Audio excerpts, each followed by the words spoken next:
What is up, guys? This is episode 18 of the Good Shit Podcast. I'm Oscar Cifuentes. DJ DSP Southern. Anthony Careless Whisper. Ferrara. Gotta throw a little Careless Whisper in there. Nice. Nice. Yeah, I left them upstairs. Well, we're back as a three-man group tonight. Skeeves and Noah had other obligations. Skeeves is probably celebrating with a little bit of the bubbly over the Yankees winning tonight. So one more game. To my dismay. Yeah, to his dismay. Sorry, bro. I mean, I'm not surprised. Are any of us really? But anyway, before yes, because we should have won 4 now. Yeah. Before we get started, to anybody who's been wondering what the hell's been going on with us, they haven't posted it on YouTube in a while. YouTube's kind of been a little on the iffy side, so hopefully by the time I upload this, the rest of the episodes that we're missing, or at least most of them, should be up on their channel. So we're still around, no worries. They're drunk. It's drunk. They're all fucking drunk. They're not working. Oh, Jesus Christ. I've been sober for 4 weeks. Actually, that sounds terrible. I've just been partying. I was gonna say your Belmar adventures are over, dude. So you're good.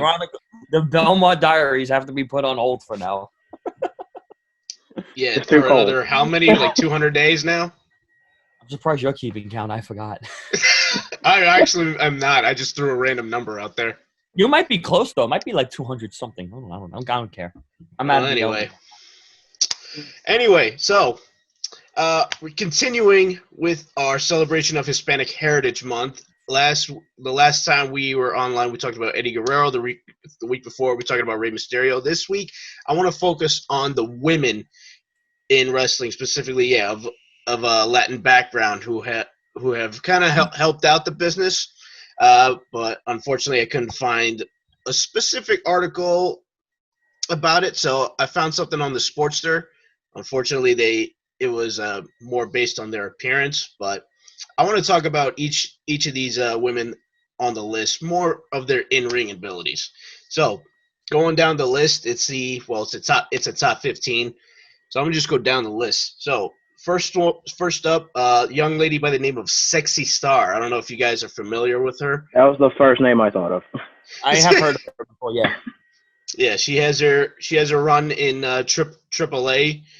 She's a former Reina de Reinas Lucha Libre champion down there in AAA. And first time I ever saw her was actually in Lucha Underground, and she put on a hell of a show. That was a time to watch, man. Word, I honestly miss Lucha Underground. That's like where you really saw a lot of people shine down there. Like, and they did things a little differently, and I kind of liked how they did their stuff down there. And Sexy Star is actually a former Lucha Underground champion.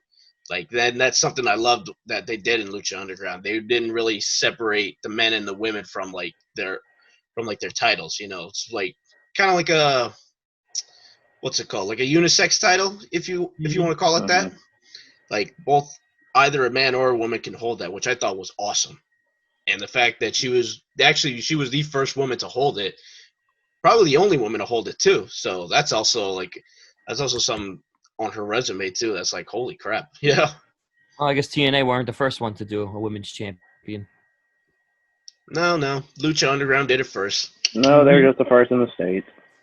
Well, actually, no, they weren't. China held the championship. I mean, Lucha Underground was run in California, so.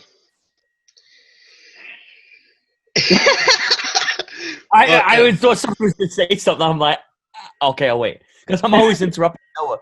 What was I going to say?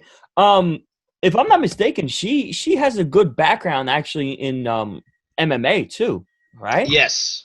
She's got, I think she's undefeated, I think. In her MMA career? Or boxing, or whatever it is. I'm looking it up right now, actually. Hold on. Yeah, she is 5-0 in professional boxing, and she is 2-0 in mixed martial arts. So she's a natural born ass kicker. Yeah. Great. Yeah, I remember seeing some of her stuff on YouTube back in the day. Like, she was having a match with Fabi Apache and Taya Valkyrie. So They put together some really good matches too. Both very hard hitting, very stiff, and you like that in women's wrestling. You like somebody that can take a beating as well as give one, without it looking like it's staged. Yeah, that's And that's something that's that's I exactly feel what they like is do. holding women's wrestling back. They're too afraid of I Nobody wouldn't wants to take say a bump. I don't want to say like taking a bump because that's kind of why they got into this business. You know, they're taking bumps night in and night out. So if you're gonna be a wrestler, you can't be afraid to take a bump. So it's like, Well, if you ask Jim Cornette, they're not really taking bumps; they're actually getting bumps put in them.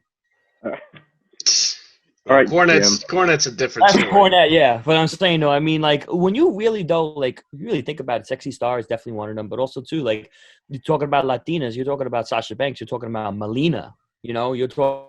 And actually, about women Melina like is that actually on this list, and we'll get to her in a minute. So. Well, we know why they put them on. We know why they put Melina on this list, considering what you opened with. Yeah. Oh yeah. That's the end. That's not me. That's the Sportster. I said them. I said them. You don't do split, boy. She also hits. Oh, I'm just reiterating for any viewers of ours that are like, oh, these guys are just talking about how hot they are. No, we're talking about their abilities. We're just utilizing a list of women. We're applying our own application. If we're going to define hot by their in-ring capabilities, all these women are top notch. They're the hottest. I'm melting There you right go. now. There you go. Just wait here, George. Well, so while he recovers, next one on the list is a young lady by the name of Thea Megan Trinidad. I don't know if you guys have ever heard of her. She had a run in TNA. And Zelina Vega. Oh yeah, that is. Wow, I didn't even think. Zelina? Yeah. Yeah, that's her actual name. Wait, what is the name? It's Thea Trinidad. Thea Trinidad. Yes, it is Thea. That's right. Yes. Forgot about it. Yeah, I know my shit. Dude. See, I didn't see the picture they used. She's like a blonde in this, and I was like, it completely went over my head. Like I didn't even think of that. I can see why that would confuse you. I've never seen her blonde. Before she used to be blonde before she got into WWE, and I think she actually used her real name Thea, or it was something like. Yeah, she used her name Thea Trinidad on the Indies, and she was Rosita in TNA. Rosita, that's it. I was Yeah. gonna say Rosalia or something, but it was like Rosita. Yeah. Yep. It was Rosita. But wow, dude. I mean, listen, Zelina Vega. First off, Zelina is amazing. She's one of my favorites, and also too, she's a hometown girl. She's right in the heart of the city. She's from here. She's got it. She's got something going on. She brings attitude, and she's not a valet.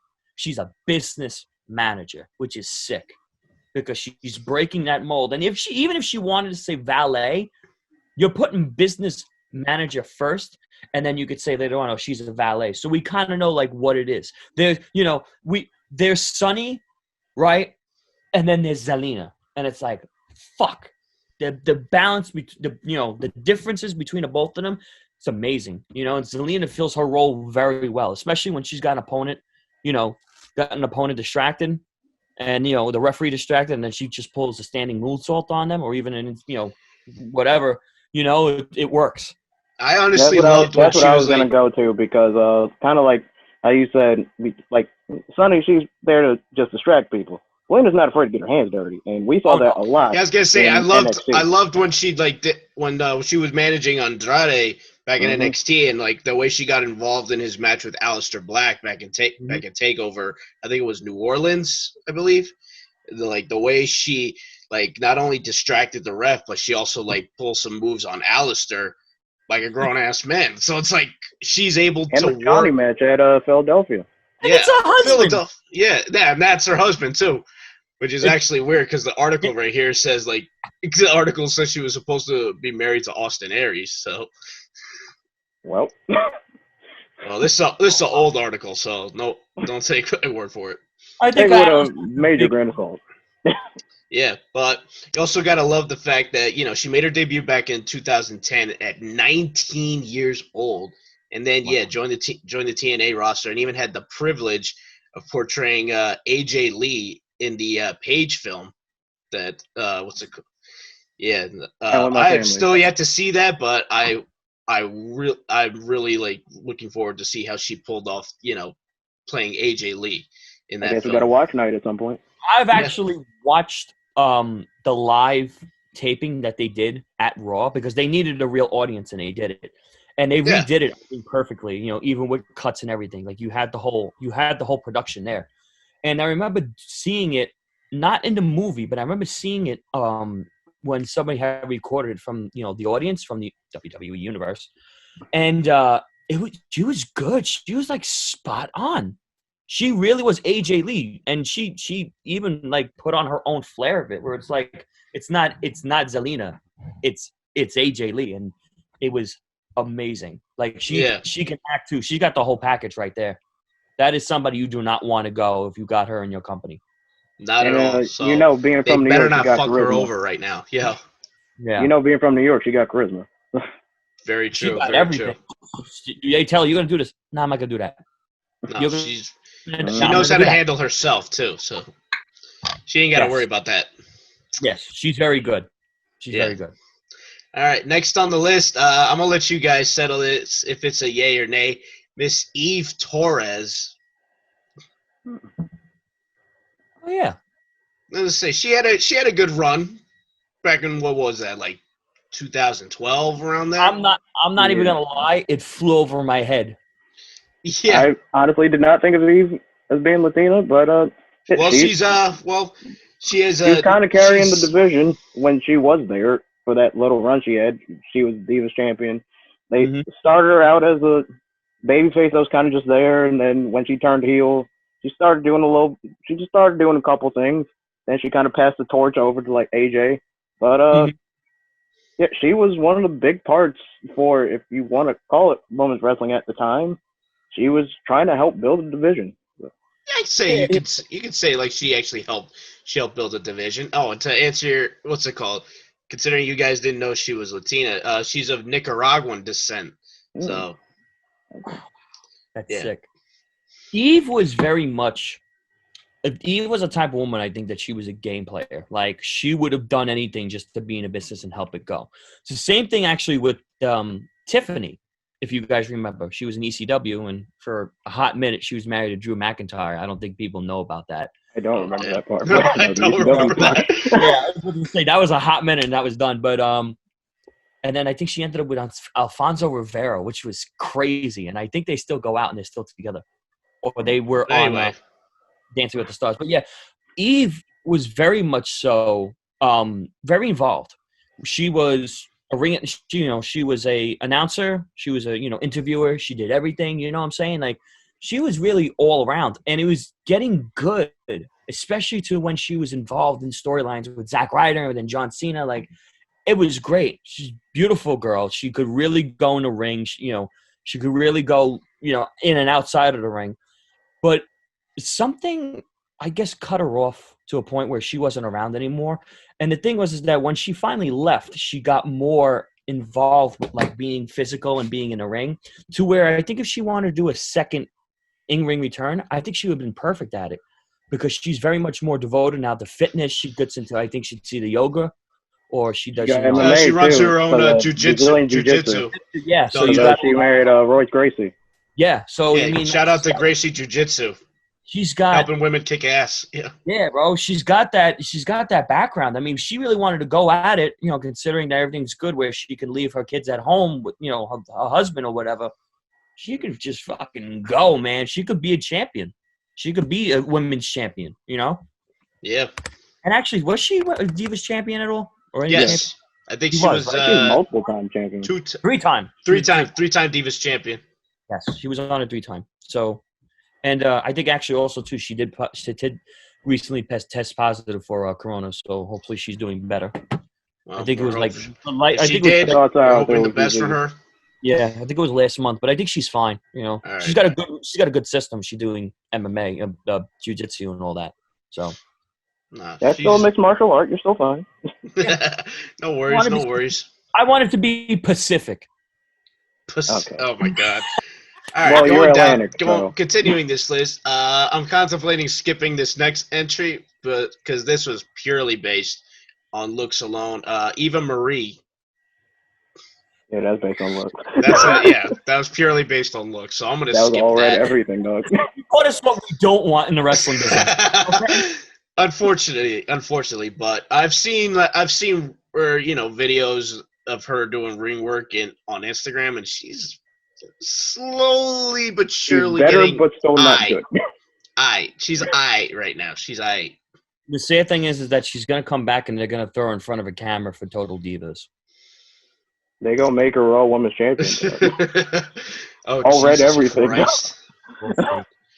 Oh man, so this is another one that's not very well known. Nidia Gennard. I don't know if you guys have ever heard of her, but I feel like I have.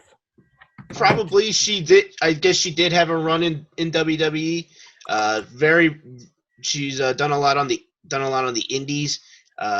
Thankfully, of Puerto Rican descent, and yeah. You said Nia Gennard? Keeping that short. You said Nia Gennard? I don't think I've heard that one before. You don't have to stress it. No worries. It's a long list anyway, so let's just keep it going. Not had Eva Marie on it. It's all right. Well, continuing on. Next, we have Miss Rosa Mendez. I don't know if you guys remember her, right? Yeah. I don't forget that. Not really for a great reason, but yeah. Well, I was gonna say when I first started watching, WWE specific WWE or wrestling in general. When I first saw Rosa Mendez, she was managing Primo and Epico, who were the tag team champions at the time. So, what a time! Do you know how she came in? How they introduced her to wrestling? Enlighten me. She was portrayed as Beth Phoenix's biggest fan in the. Oh yeah. I saw the clip of that. Yeah, when what's it called? Beth and Santino were kind of a thing, right? Yes, and then he kind of came into play when Santino was Santina for Miss WrestleMania. Yeah. Oh my God, what a time! It was a great way to bring her in. Did she really do much? I don't think so, but she was definitely someone to really fill like the background. You know, I mean, she was a great valet for Primo and Epico. Yeah, she was really good with that. But I mean, other than that, I really didn't see much of her in the ring that really, took off or really left a mark. I will say though that they didn't really do anything with her. She had an interesting scene on Total Divas when her and Paige had a makeout, and I don't know, it was reality TV, people. I mean, come on, reality TV, yeah. The hell do you expect? Very true, very true. But anyway, going down the list, you guys remember Shelly Martinez? It sounds familiar. I do. DJ, mostly from her stuff on the indies, but yes, I do. Also, very much on there for her looks, but she could also go in the ring too. Okay. Well, she had. Was she Ariel in ECW? I think she was Ariel in ECW. She got black hair. Black hair? She does have black hair, yeah. Smile. Well, she's not smiling in the picture they use, but like she had like a little green in her hair and like. I do remember her. I don't know if she was paired with somebody, unless I'm thinking of the Burchell siblings. But she was very much like a dark. I can guarantee Katie Lee Burchell is not of Latin descent. No, no, not. I do remember Ariel. Oh, wait. Yeah. Best known as Ariel or Selena's in TNA. Okay. So yeah, that was Ariel. She was involved with LAX. Yes. Well, yeah. Okay. Yeah, I do remember her. I really haven't seen much of her, but I do remember she was in ECW. Most of her stuff has been on the indies since. Very true. Okay. Very true. I want to say she was in the Mae Young Classic one year. She might have been. She was either in the Mae Young Classic or had like a really brief thing on NXT. I wouldn't be surprised. I mean, they really did bring in a lot of women throughout the years that we haven't seen. I also could be thinking of Mercedes Martinez, but I think Shelly might have been in for one Mae Young Classic. You know who you're thinking of? Who was in the Straight Edge Society? I'm not thinking of Serena. That is not who I'm thinking of. Deeb. Serena they brought back. I know Serena. That's not who I'm thinking of. But I was probably thinking of Mercedes then. No worries. But moving on with this list. Next we have Maxine. I don't know if you remember her. I do remember Maxine. Yep. So you guys Took a remember death. her work in the ring? Yeah. Well, she was more known for her stuff in Lucha Underground, but yeah, she was Yeah. one Well, of she was a one of the valet NXT, as the old what's it NXT. I was gonna say she was a valet for what's it called, Mil Muertes as Katrina, always Yeah. carrying around a stone. But like I remember looking at her and I'm like, yo, she is so badass, yo. Mm-hmm. Like the way, like I love the way like they made her character like she controls Mil Muertes. You know, she what's it called? She puts him in the ring knowing what he's capable of, and she controls his every move. You know what I'm saying? Yeah. Like Manipulation. yes, manipulation. And like she just ran with it and owned it. But you gotta love what she does. Next we have Candice Michelle. So, Again, I never really thought of her, Latina. Honestly. well, what's it called? Costa Rican descent, but I guess a lot of German in her blood too. So That's why she does give off a German vibe to me. yep. But God bless. I mean, you got a woman here who, you know, she was great in the ring, but outside of WWE, and I'm not saying, you know, like Playboy, whatever, but there's also got a woman outside of the ring who was very personable, and she really did help with a lot of other things. You know, you want a woman to get something promoted. I mean, she was the one, man. I mean, like if it wasn't for her, I don't think GoDaddy would really be as much of a big deal as it is. Because she was Danica Patrick. She was a big poster girl for GoDaddy. And people are like, ooh, another porn thing. Oh, it's a website. Boring, but like, go get GoDaddy now for almost everything. You know what? You're not wrong. That does kind of sound like it could be a plus site. It's They knew what they were doing, though. They had her. They had GoDaddy. I mean, and then, oh, it's website building. You can either be like, this sucks, or I got a business in the future. And I'm glad it was. Well, regardless, she did help the business, you know, promotion wise. So, you know, Even if you can get in there and be a wrestler, you still can be the type that you can make shit move. Same thing they do with Titus O'Neil. He's very much a good speaker and a good company guy. She was a great company girl. He's an ambassador. Ambassador. Ambassador. Thank you. That was the word. I couldn't think of it. All right. Well, that's why I'm here. I appreciate you. Well, moving on from here. Next on this list is JoJo Offerman. So, another person just like Eve who kind of had her hand in everything. I mean, at least she found something, you know, doing the backstage reporting that she was actually good at. You know, and also, then she like, doing elevated the ring to ring announcing. At not least she so much in the something. ring, but hey, not everybody's meant to be in the ring. Look at somebody like Renee Young. She never been in the ring, but she found her niche. Sometimes you just got to find your role. Exactly. And it's all right to really, you know, you don't have to be in wrestling, but you got somebody, if she's in there and she doesn't wrestle, at least you got somebody that respects the business. Yes. Know your role, The Rock says. Yes. Well, know your role and shutting your mouth unless you have to open it to, you know. All right. Well, the ring announcers and interviewers probably shouldn't shut their mouth. Exactly. Like she knew her role, but she didn't have to shut her mouth. So The Rock says, "Ask me a question." Exactly. The Rock will take the microphone from you 9 out of 10 times and just go on a tangent. Ask the damn question to himself. All right. Well, next one. We actually have two entrants for this next one because it's the Bella Twins. So. Well, you can't really deny their impact. While a lot of people don't think they were particularly great in the ring, you can't deny the impact they've had on WWE. I was just say you can't deny the twin magic, man. Yeah. I don't, but no, but you can see like Total Divas had an audience mainly because of them. They got their own show, and they're like WWE. If you think of women over the last 10 years or so, the Bella Twins always come up. Very true. I loved them when they first started, but I mean, I think since Total I was gonna say when they started, they actually looked like twins, and like as they You really couldn't tell them apart. as time went on, you started to notice a few differences. You know what I mean? One of them got a little bigger, multiple areas. It was always funny because always people were like, I can tell by their chin, and I'm like, how? But like the both of them have very unique face structures, and I'm like, how can one be different from the other? You know? Like, I'm sorry, I ain't figured that out until about 6 years later, dog.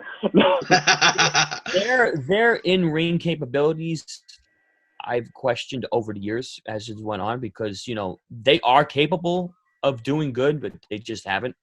And it's also questionable how you think, they got up to the top. It's up for discussion of some sort of way, but yeah, I mean. I think I can do without Bellas, total Bellas and total divas, but I mean, like let's take away the reality shows for a sec. Like, let's just talk about like their in-ring ability because like they had a good run when they were like pulling the twin magic stuff and like being a tag team. But like when you put them, once you separated them, and Nikki had her thing, like the fearless movement, and then Brie did Brie mode. You kind of saw how different their ring styles are actually. You just made him laugh at Brie mode. I'm sorry, that fucking theme song. Remo! Come on, man. Yeah. Oh man, that's my girl. I'm gonna get Daniel Bryan. Trying to pay homage to these women, man. Come on. I'm gonna get Daniel Bryan to give you an E+, dog. Listen. All I'm gonna say is that over time they couldn't lace up to AJ Lee's Chuck Taylors anymore. If there's gonna be a way to break kayfabe, I don't think Total Divas was gonna be the way. I'd rather be something like Asuka having a cooking show or, whatever. That'd probably be good television, actually. Yeah. Yeah. Although if you kind of think about it, Nikki Bella was probably Charlotte Flair before Charlotte Flair, who she passed the torch on to. Because who was the person they allowed to break AJ Lee's record to get her name off the books? Even though it's still really there. She's the second longest. Yeah. They chose Nikki Bella. Granted, half of her title reign was a bunch of tag team matches. Yeah, and that was really held the title. That was really done more out of spite to Punk. Pretty much. Yeah. Like no question about that. But anyway, I think these last few will actually be of good discussion. So next one, Melina. Hands down, fucking top-notch woman in the ring. Really? When I started watching, like I had a bunch of iterations. I had 3 different copies of SmackDown vs. Raw 2008. I was young, don't ask why. But somebody I loved in that game was fucking Melina. I used her all the time. And she had the look, she had the charisma, and at the time, she was one of the better wrestlers they had. So, oh, yeah. She kind of had it all. She's still killing it on the indies, too. She just re-signed with WWE, apparently. Oh, no. Like a trainer? No, I think they have a role. Oh, God. Oh, no. So, yeah, she's still doing it in the ring. Whatever she decides to do, man, we wish her the best. But you got to give it up to Melina, especially when, it came down to I remember she played a part in Lucha Underground because I think it was like Cage against Johnny Mundo, as he was being referred to back then, John Morrison. And yeah, she made an appearance and she got smacked around a little bit, but she took it like a champ. And that's like I said earlier, that's what you want in a woman wrestler. You want somebody who can take a beating and give one like one of the guys. Oh yeah. Not to mention she also played the valet role very well when she was a part of Eminem. Eminem. Yeah. I mean, listen, show is one thing, but go is that's your girl right there, Oh yeah. That's what you need. So, but all the power to her. Absolutely. All right, next, Layla. This is one of my favorites, dog. Layla. I love Layla. I love a good Latin Brit. Especially with her and Michelle McCool. Like a lot of people probably didn't like Lay Cool. I fucking loved Lay Cool. I mean, no, Lay Cool was actually like a really good, they were a good tag team, especially when they were doing the co-Divas champion type thing. Yeah. They both got really corny by the time the both of them had left because the whole Piggy James thing, which was really fucked up. I thought they were starting to get like corny when they had a match with Snooki at WrestleMania. Yeah, but Piggy James, I think, takes the cake. Oh no! I'm saying started to get corny with that. The Piggy James thing was the icing on the cake. I mean, what's the difference between Snooki at WrestleMania versus Snooki at Jersey Shore? She's still rolling around like a fucking wild, you know. You said it, not us. I did say it. I've been he there. watches the show too. So. He is the show. He is the show. I live by it at this point. Oh man! I was gonna say, don't you live by one of the guys? Belmar Diaries, dog. I live for the whole show. The whole show was us growing up, and we were like, "Oh, we're gonna do that when we're older." 10 years later, 10 years later, and here we are. Oh Jesus Christ! I'm running down to Belmar with a shore house collecting money. Oh jeez. Layla was one of my favorites, like one of my all-time favorites. I absolutely love Layla. She was a little green to start, but as she went on, you could tell she got a lot better. I think working with Michelle McCool, who was also really good at the time, helped up a lot. And they kind of just ran the women's division on SmackDown for like 2 years. Well, the thing with Layla is that she actually started off as an ECW dancer with Kelly, and I think I remember the Extreme Expose. Yes. Yeah. It was the three. And it was her, Kelly, and Brooke. I forgot what Brooke's last name is. Brooke Adams, Brooke I think. Brooke Tessmaster in TNA. Yes. So it was the three of them, and she started off with that, but then her and Kelly, Brooke went on her own, did her own thing, but Brooke and Kelly definitely were the two that really outshined and got better in the ring and really made they really made a stance in the ring. Especially Layla, especially being a heel, forget it. She was great. I think Layla is like one of those performers where her heel character was always so much better than a face. She should specifically just be a heel. Yeah. She's like Randy Orton. He should not be a face ever. Layla was that same way. Layla is actually married, if you remember, to Ricky Ortiz. Ricky Ortiz. He was in ECW. Ah, okay. Actually, no, I'm sorry. He was in SmackDown. He was also get your stuff together. He was a former NFL player, and he was on a lot of teams actually. But yes, he is. They are both married, and he was on SmackDown for a hot minute. He was in the WWE. I think he only had one big match, and it was with Jeff Hardy, and I think the Great Khali. So, but yeah, they're together. That's great. They live. Well, one of those people signifies a great match. Well, anyway, props to Layla. These last two, I'm actually going to go backwards because I feel like the number 2 spot should actually be number 1 in our conversation. So I want to, before I end off with what's it called? This is a topic. We're going to go with Caitlyn. Caitlyn made this list. Yes. Also another one. Caitlyn. Wow. See. Well, what's it called? To clarify for you two, because you guys look confused. She's half Mexican. No, I remember. That's Caitlyn. why I'm thinking. That's why he was thinking something like. But Caitlyn. It's interesting. Caitlyn comes up because I think about Caitlyn all the time, and Caitlyn really could have been amazing if. Absolutely, absolutely. I'm pretty sure she does a spear better than Roman Reigns. The funny thing, her still like broke people in half, like legitimately. Word. Funny thing was when it was the season 2 of the women on NXT, Caitlyn was replaced. It was 3. Okay. Caitlyn was replacing another woman that Vicky Guerrero was managing, and the woman was like 6'7", and that was like Andre the Giant in the women's division, and it was like whoa. But then replaced with Caitlyn, I'm like, how did it go from this woman to Caitlyn? And then the spear that she could deliver, oh my God, she would give Beth Phoenix a run for her money. Absolutely, she legit NFL tackled people. Bro, Caitlyn is a linebacker, and I mean that like the best way possible, because I know people are like, oh, don't say that. That means that she's dead. She's a tank. I want her on my team. Just saying. Oh, absolutely. When he says Caitlyn was a linebacker, he means she was in beat with the hit stick. Yeah. She was tackling the fuck out of people. I will never forget the night she won the Divas Championship from Eve Torres, like that last spear she hit her with, holy crap! It looked like Eve literally went like 40, like literally went into Like a she folded, 45-degree literally angle, like folded. broke her in half. Even too, when Dolph Ziggler and AJ Lee were breaking up, quote unquote, and she was having a meltdown in the ring, like with all her stuff in her bag. I remember Dolph Ziggler was like, "Oh, watch out!" And as AJ Lee turns around, bang, got hit by Caitlyn with a spear, and then just on the floor, Caitlyn just got up and she like all like very seductive, not on purpose, but like she had the hair up and everything. She was like, "Bang!" And then she's like, "Yeah, I just did that." I'm like, "Oh shit." She means Yep. she means business, and she knows she's confident. Like, yeah, I did that.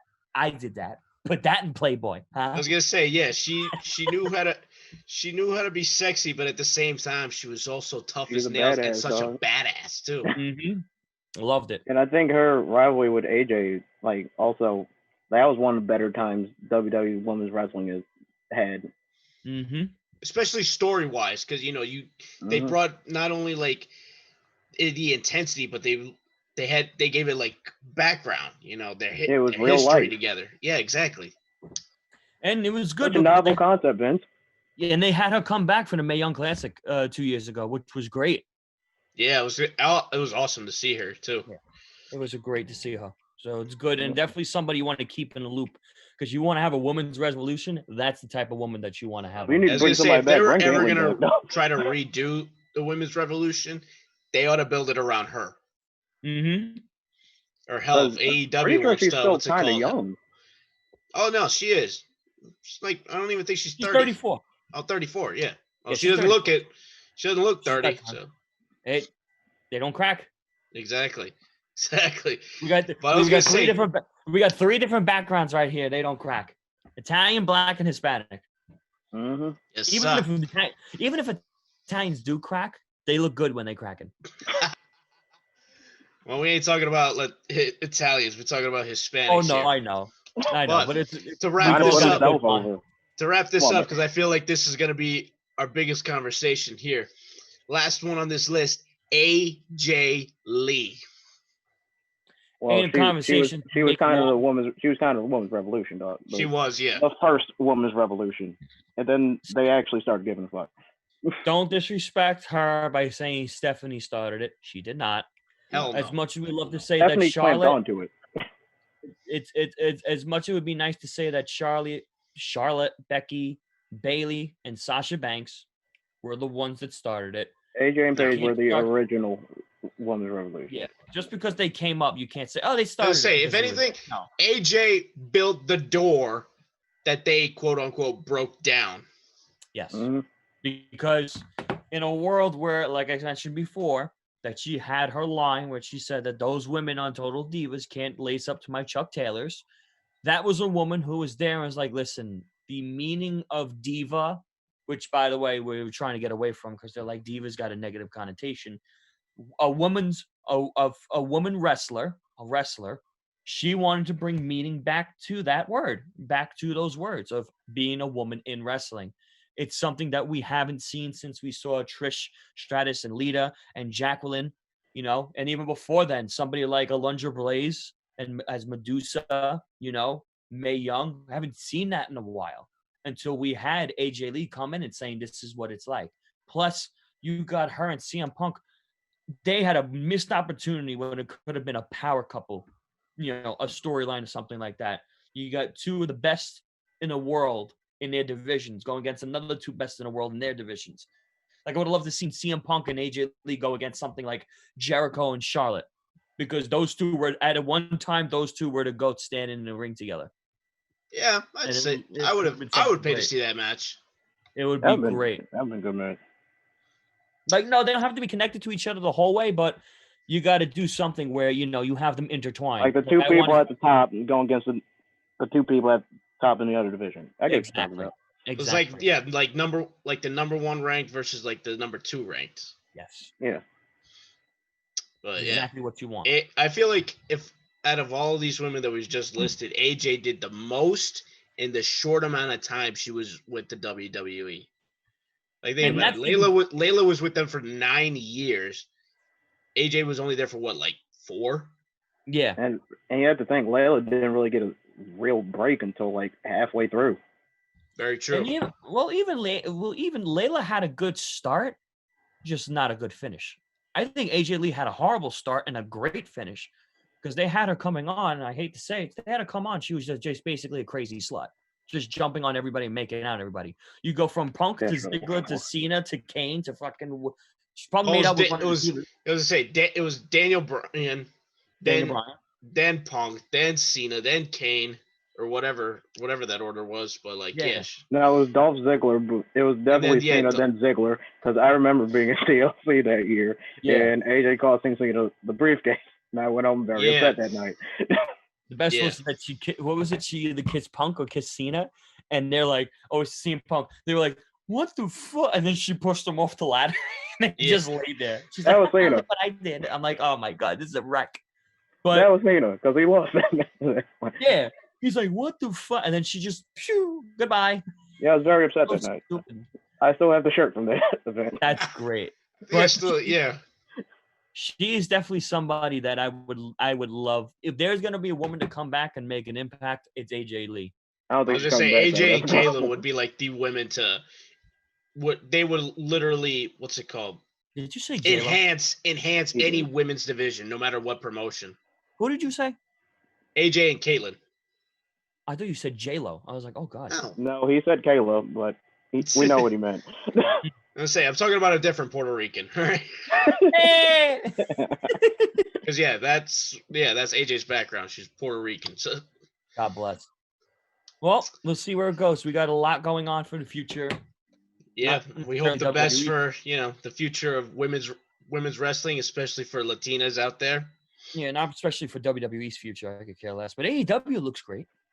Speaking of AEW, so you guys remember a conversation we had about, if AEW ever came out with a video game, would you guys buy it? Which we kind of need another video game because 2K20 is borderline unplayable, and Battlegrounds is basically an arcade game. The only thing that's we kind of needed something else in. The only thing keeping me in the loop, WWE, you don't have to sponsor me, whatever. If you can see it, I'm playing. I got back. Oscar, you got back into that. You got back into that card game. You have the promo from 2K20. I'm gonna take it from you if you don't mind. I never bought 2K20. No, because what's it called? You can have mine. I don't play Supercard. I don't know what the promo Supercards. That's what it's called. Because I would buy the video game, and then I just gave him the Supercard promo or whatever. I'll gladly take it. Oh boy. But speaking of AEW, so according to Jericho and the Sportster, there is actually a video game in development for AEW, and guess who's in charge of it? That man Kenny, the cleaner. Kenny Omega. Kenny Omega is in charge of the probably development the biggest gamer in wrestling. Absolutely. Probably next to Xavier Woods, but still one of the biggest gamers in the wrestling business, Kenny Omega. And this is actually a quote from him when he was talking to GameSpot. He was saying, "I can't say too much more than other than I am working very closely creatively with the team. And every few weeks they have very exciting new things to show us. And I believe that we're on the right track because I think we have a good team backing us with a lot of very, very good hands that are very capable." So I don't know about you guys. I have so much faith in this that this is going to be an awesome game considering, who's in charge. And not to mention the fact that if he has a creative team and they're showing him stuff every few weeks, like, oh, man, I'm getting antsy right now. And it impresses him because he's not going to say yes to just anything. He's a gamer. He's a gamer at heart. So Kenny, he knows quality games. He's a fighting gamer, no less. Kenny's going to be like Masahiro Sakurai on this video game. And if you don't know who that is the developer for Smash Brothers since the first game on the Nintendo 64. Oh, so we just gonna add a bunch of characters? A DLC? I mean, you're gonna add a bunch of good wrestlers. That's what I'm gonna tell you that much. Add a bunch of characters. DLC? I was just say he'll probably put in good characters, probably some legends that we've never heard honestly, about. If you really think about it, the way video game is going right now, like listen, Smash Brothers had original roster of I think 62 fighters, right? But now since they've added so much, they gotta be at 200 now or some shit. No, not 200. It's Sakurai is gonna fucking have an aneurysm if he adds that much. But They keep adding people. Well, when they have, like they have, what do you call it? DLC. I mean, they had originally 69 fighters, and then they added so many. They added Piranha Plant. They added Joker from Persona. Persona 5, Banjo and Kazooie. They added Steve from Minecraft. A bunch of other characters from Terry and Byleth, Banjo and Kazooie. They just added. But you know what, though? If they do a thing where we have an AEW game and there's already like 200 people and it's a video game that can run its course, imagine how many more people sign with AEW in real time that they could be like, okay, in 6 months, we'll give you a video game character. And you have to think about AEW, I would imagine, isn't going to be on a yearly time crunch, meaning they have time to give their game life. I was going to say, because, when you're working with a gamer like Kenny, every year. I was say, when you're working with a gamer like Kenny, you're not gonna want to rush something just to get it out by the next year. Like, no, he's gonna want them to take their time, add stuff that he knows gamers all around the world are gonna want to play and enjoy. It sucks that Xavier Woods is with WWE, because I think between him and Kenny, oh my God, they work that would be amazing. You got two guys already.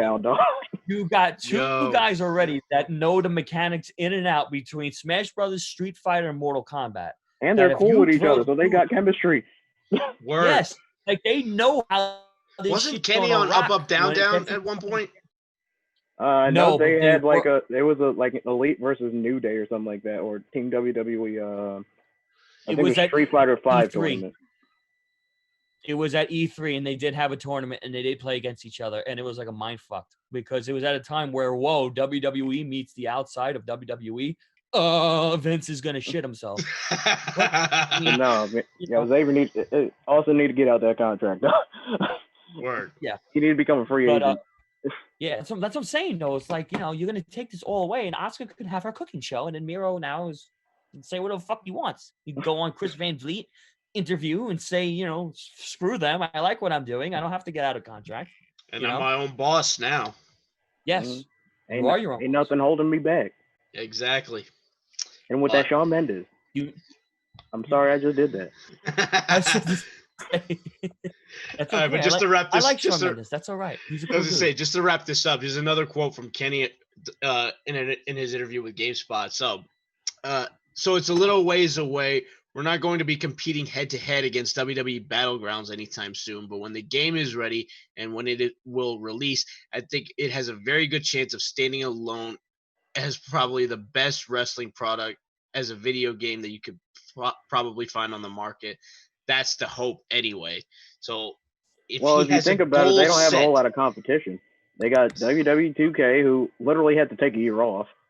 They got Battlegrounds, which is an arcade game, basically like NBA Jam of wrestling, and Fire Pro, which is basically GM mode.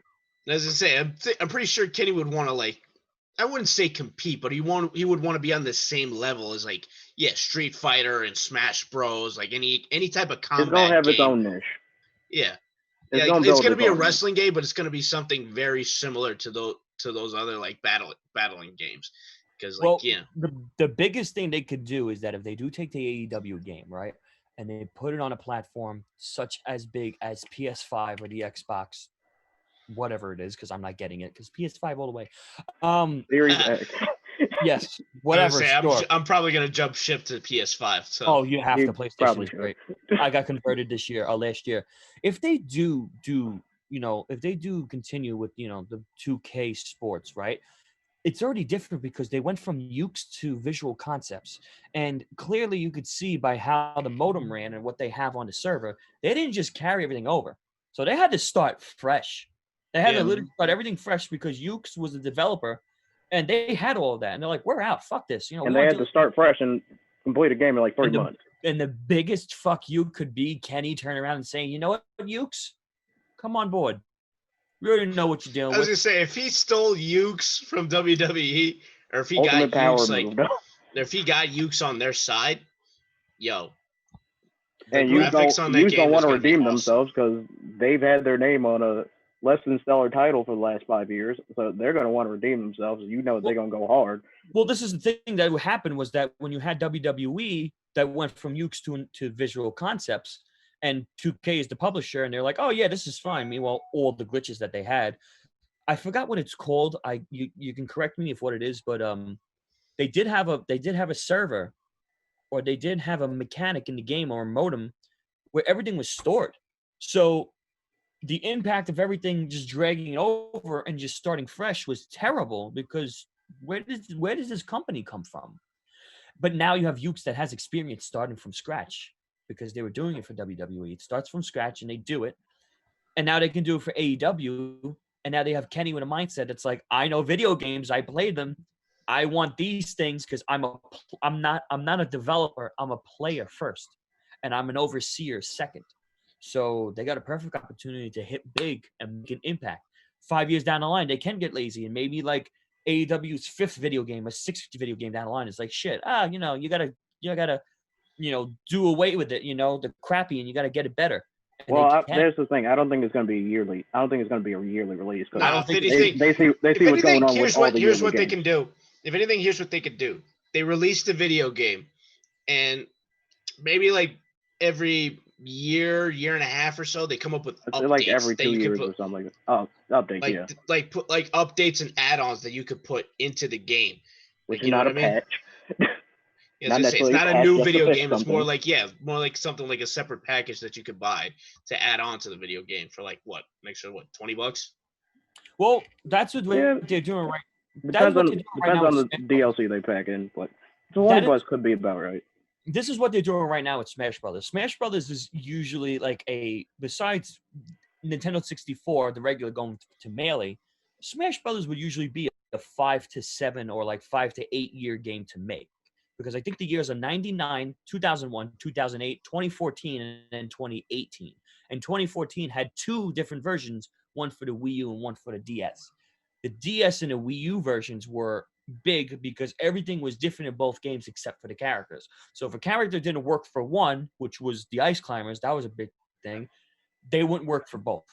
So what they did was, we need to make characters and introduce DLC because it's new and it's the internet. We got to find something that we can do with both. And they did Mewtwo, they did Lucas, they did Roy, they brought back characters, they added new characters in. They added Bayonetta and Corin from Fire Emblem, and it was great. Which was a PlayStation. Now they know what it's like. Yes. So now what you have going on is, now you have 2018 version, which is ultimate for Nintendo Switch, and the Switch is killing it right now with DLC. Pokemon Sword and Shield has a DLC where they're adding modes. Yes, they're going to have possibly a third. But with Smash Brothers, what they're doing is they have two. I'm going to look at this. They have two packages of DLC fighters where you can buy them separately, each for like $5.99, or you can do a whole package for like $25, and you'll get more of it. So the first one, I think, was Piranha Plant, Joker, Hero, Banjo-Kazooie, Terry, and Byleth. That was package one, and I got it, and it was like $30 including tax. Now they got the second package that they're doing. They're doing Min from what's that game when they have all what do they call that? Street Fighter? No, it's the Switch game. I forgot what the game is called, where they all fighters, but they have arms. Oh, the game is called Arms. Duh.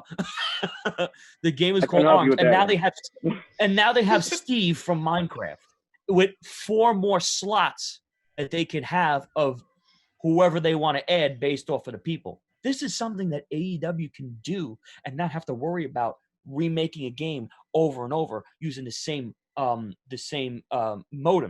They can just keep going and just add to it. And when it's time to make a new game, we go into the system, we touch up everything looks-wise, so we do a whole revamp and we add more. That's what I'm saying. Like, it doesn't have to be like a yearly thing. Like, they have to come up with a video game every year. It's just, I think that's why WWE 2K struggles, because Vince pressures them to make a game every year, giving them basically a 6-month schedule or something like that. I was gonna say, they come out in October, and they usually came out in October. So that's like a year to make a whole new game. But they're not working on the next game as soon as the game releases. They're still like updating stuff. So realistically, they got like 6 months. They're updating graphics, they're updating the roster, they're updating like the match qualities and all that, and like all the rules and stuff. And like, the last few games have been like, eh.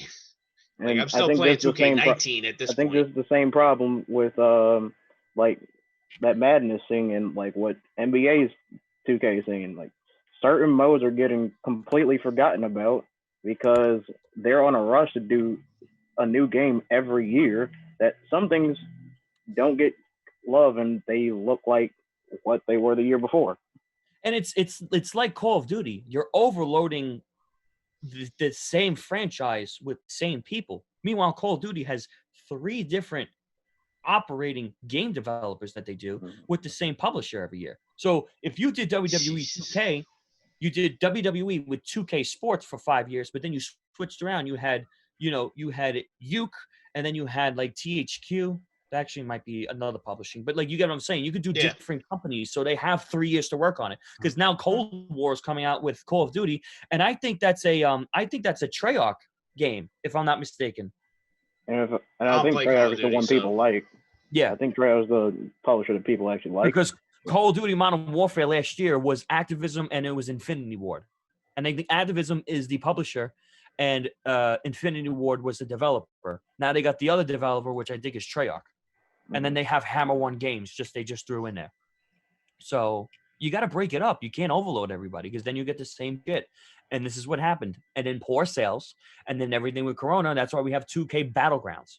What the fuck is that going to do? I'm sure people would be fine if you took a year off, like they have to do now, to just make a good game.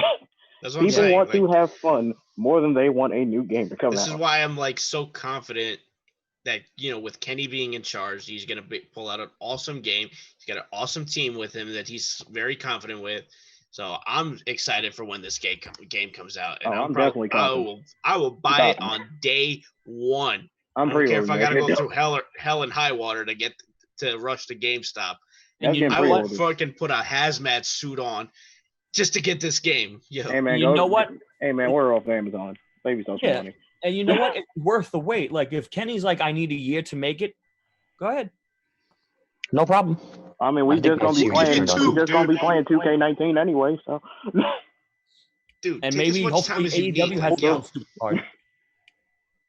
Maybe WWE has its own super card, Like I can just do that too. Because WWE can't do their super card. Sucks. Oh, if you got the old system, you probably go back and play like Here Comes the Pain or something. Oh my god. Oh god. Oh man. Anyways, that's great though. I'm glad we're getting something in the works. We got something to look forward to. Hell, I know I'm looking forward. That's just getting pre-ordered. Yeah. Well,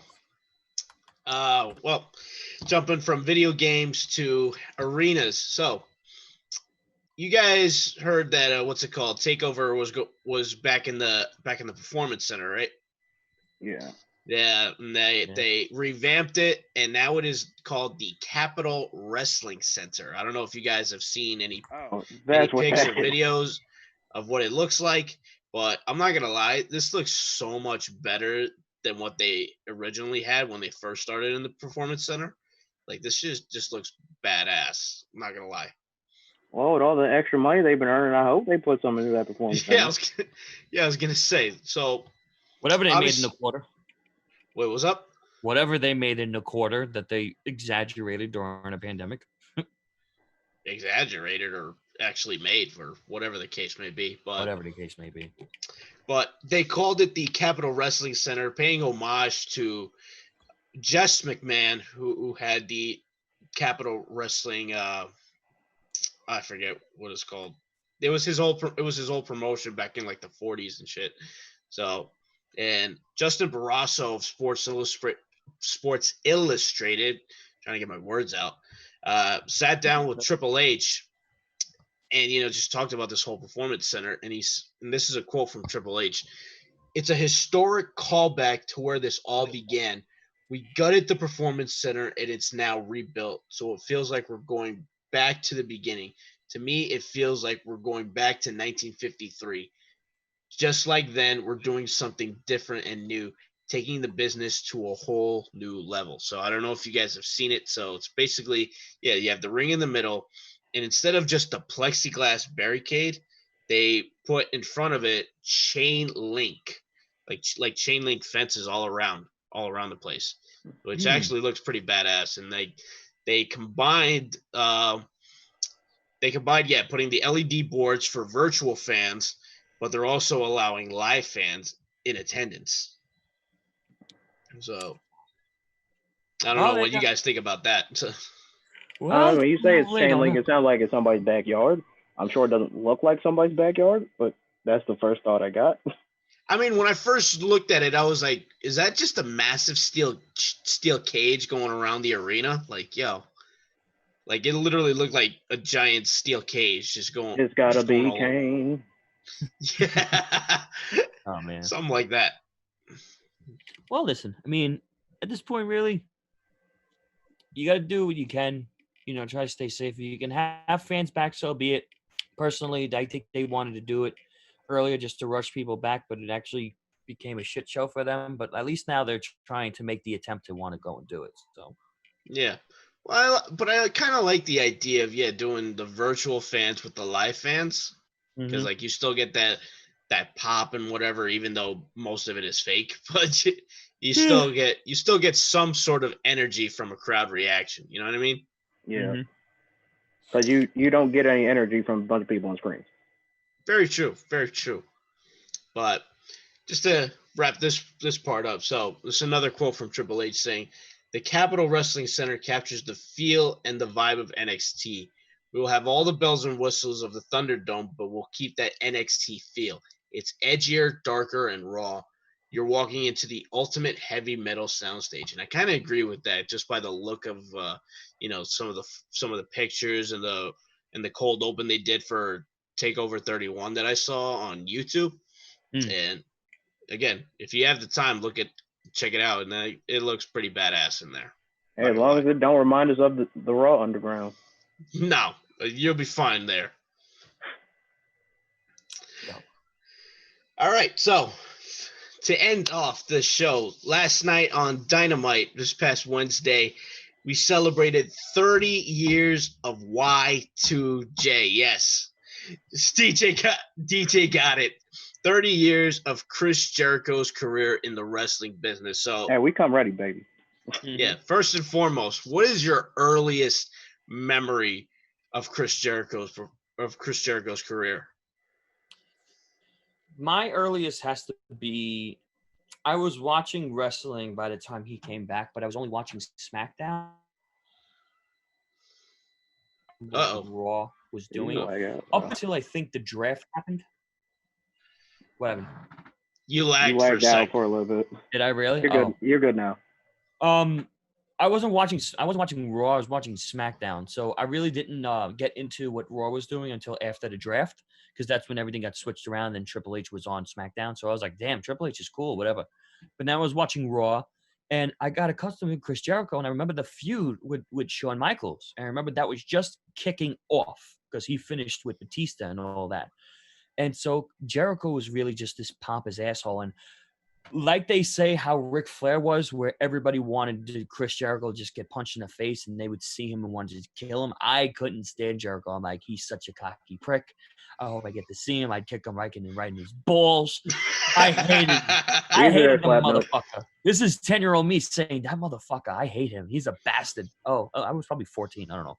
I didn't like him at all. I was like, damn, he's an asshole. But like, as time went on, I realized that wrestling was fake, and he was pretty good at what he did. But the best thing about it is that around the time that he was really kicking into this heel persona, this was also the time where he was becoming world champion. So I got to see him as a champion, unlike in 2001 against, Triple H. And that run was kind of like blah, because he was kind of being Stephanie's, like servant and just, Yeah, but I got to see him as champion. That also too was I think there was an incident with him where this woman was like harassing him for an autograph or to talk to him, and it was outside of a show. And she got up in his face and started hitting him, and he like fought back, and he yelled at security. He's like, "Do your fucking job. You got fucking somebody right here coming up to me. Do your job." And I was like, this is the first time where I was like, maybe wrestling's not really what I thought it was. Like maybe it is scripted. Maybe it is, I hate to say it, fake. Oh no. But you're off the podcast, sir. Yep, I'm done. I'm done. Got to get another Italian kid. Where can we find one of those? But over time, I was like, wow, Jericho's really good. Like he's a good heel. Like going against Shaq going against Bob Barker, like even if it was corny, he knew how to make it realistic.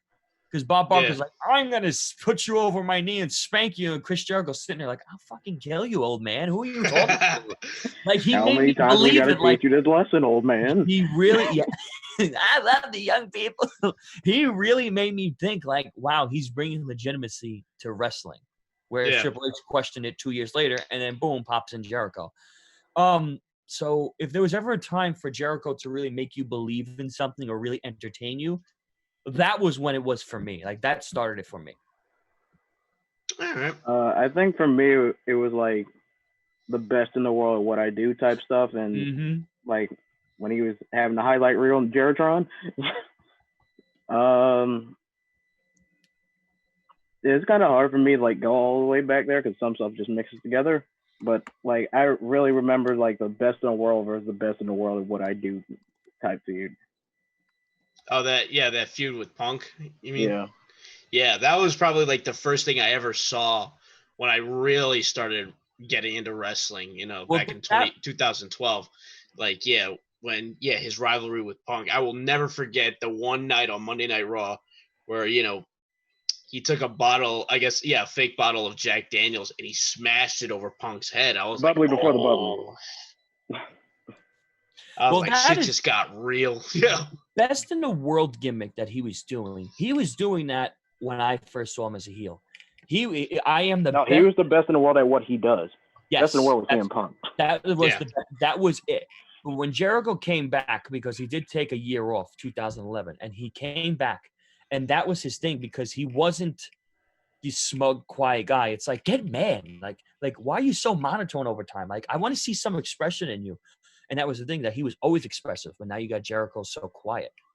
But when he came back and he got frustrated with Punk, he's like, you're the best in the world? I am. I'm the best at what I do. And Punk's like, I'm the best wrestler. That's what I do. And that really added something because Jericho came back and he started doing, the window dressing, as he called it, with the light bright jacket and everything. Yeah. And he was reverting back to his old way back in 2008, 2009. And it was great because he was meshing the two, but he was transforming. And then he became a face. And then when he left and came back in 2016 and he was with Kevin Owens, it was just something completely different. He was kind of more like comedy, like stand-up snob comedy. And it was great. The scarf and everything, the jacket, it was dope. I mean, obviously we've said this so many times on this podcast. It's like whatever Jericho does, he puts it over, he turns it into fucking gold. Mm-hmm. Everything that man has done has gotten over. He got over a clipboard. Yes, he got over a clipboard.